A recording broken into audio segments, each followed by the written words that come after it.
देवकी का पुत्र मेरे मृत्यु का कारण कैसे बन सकता है? वासुदेव के पीछे शेषनाग थे। तुझे मारने वाला गोकुल में सुरक्षित है। राजा उग्रसेन मथुरा के राजा थे। उनके पुत्र का नाम कंस और पुत्री का नाम देवकी था। कंस बहुत अत्याचारी था और अपने हठ के कारण उसने अपने पिता को ही राजगद्दी से उतार दिया और खुद मथुरा का नरेश बन बैठा। वह एक कठोर, निर्दय और क्रूर व्यक्ति था। मथुरा में हर कोई उसकी क्रूर और दुष्ट प्रकृति से डरता था। लेकिन एक व्यक्ति था जिसे कंस प्यार करता था और जिसकी वह पूजा करता था।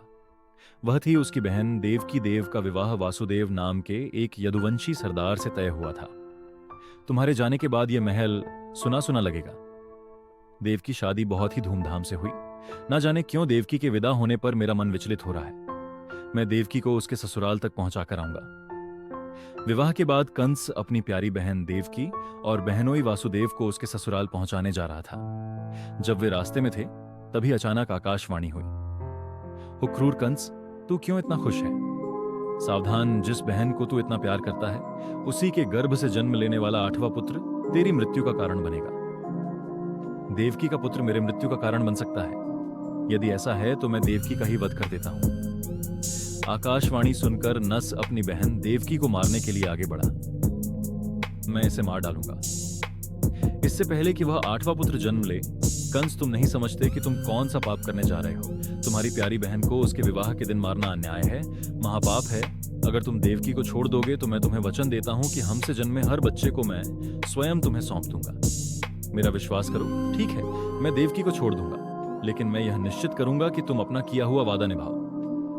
फिर उसने अपने सिपाहियों को मथुरा वापस चलने का आदेश दिया। जब वे मथुरा पहुंचे, उसने वासुदेव और देवकी को कारागार में डाल दिया। जैसे ही देवकी की पहली संतान का जन्म होता है, अपने वचन अनुसार वासुदेव अपनी पहली संतान को लेकर कंस के पास आते हैं। बालक को देखते ही कंस के मन में ममता के भाव आ जाते हैं। कंस सोचता है, इसने मेरा क्या बिगाड़ा है? मुझे तो खतरा 8वीं संतान से है। कंस का मन बदल जाता है। ले जाओ अपने बच्चे को, यह विधान के अनुरूप नहीं हो रहा है। अगर कंस के मन में ममता के जाग गए तो भगवान अवतार कैसे लेंगे? नारद जी कंस से मिलने आते हैं। नारद जी के एक हाथ में एक कमल का फूल रहता है। कंस, मुझे यह बताना, इस फूल की पहली पत्ती कौन सी है और 8वीं पत्ती कौन सी है? इसकी तो हर पत्ती पहली और हर पत्ती 8वीं है। तो इसी प्रकार तुम्हें क्या पता उस आकाशवाणी ने कैसी गिनती कराई हो? ऐसा भी तो हो सकता है इस कमल के फूल की तरह पहली संतान ही 8वीं संतान हो। वह कारागार में जाता है कि मुझे बच्चा दे दो। कंस ने देवकी से बच्चा छीन लिया और उसके पैरों को पकड़ लिया। फिर उसने उसे जमीन पर पटक दिया, जिससे वह बच्चा उसी क्षण मर गया। इसके बाद कंस ने 7 बच्चों को भी इसी तरह मार डाला। समय बीतता गया। देवकी 8वीं बार गर्भवती हुई। क्या मेरी आने वाली संतान भी मारी जाएगी? हे भगवान विष्णु, कुछ चमत्कार करो। प्रभु, उस क्रूर कंस से हमारे पुत्र को बचाओ। श्रावण मास की अष्टमी तिथि थी। मथुरा में एक भयानक तूफान उठा। मूसलाधार बारिश हो रही थी और आकाश काले बादलों से ढका हुआ था। देवकी 8वें बच्चे से गर्भवती थी। अचानक भगवान विष्णु उनके सामने प्रकट हुए। सुनो वासुदेव, तुम्हारी इच्छा पूर्ण हुई है और मैं तुम्हारे बच्चे के रूप में जन्म लूंगा। वासुदेव, इस बच्चे को यहाँ से गोकुल ले जाओ और उसे नंद के यहाँ जन्मी बच्चे के साथ बदल दो। ऐसा कहकर भगवान विष्णु अंतर ध्यान हो गए। मध्य रात्रि में एक बालक का जन्म देवकी से हुआ। देवकी देखो, जंजीरें खुल गई। ये एक चमत्कार है। देवकी, जल्दी मुझे बच्चा दे दो, मैं इसे हमारे मित्र नंद के घर गोकुल ले जाऊंगा। जैसे ही वासुदेव ने जाने की तैयारी की, जेल के दरवाजे अपने आप खुल गए और सभी सैनिक गहरी नींद सो गए। ध्यानपूर्वक बच्चे को टोकरी में रखते हुए वासुदेव गोकुल की ओर चल पड़े। वासुदेव के पीछे शेषनाग थे, जो भगवान विष्णु के सिरहाने वैकुंठ में रहते थे। उन्होंने अपने फन को बच्चे की टोकरी के ऊपर फैला दिया, जिसे वासुदेव ने अपने सिर पर उठा रखा था। जल्द ही वासुदेव यमुना नदी के किनारे पहुंच गए और आश्चर्यजनक रूप से यमुना नदी ने उन्हें रास्ता दे दिया।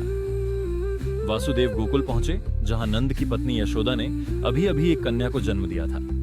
वासुदेव ने कृष्ण को बच्ची के पालने में रख दिया और बच्ची को धीरे से अपने साथ ले लिया और फिर कालकोठरी में वापस लौट आए। जैसे ही वह वापस लौटे, कालकोठरी के दरवाजे बंद हो गए।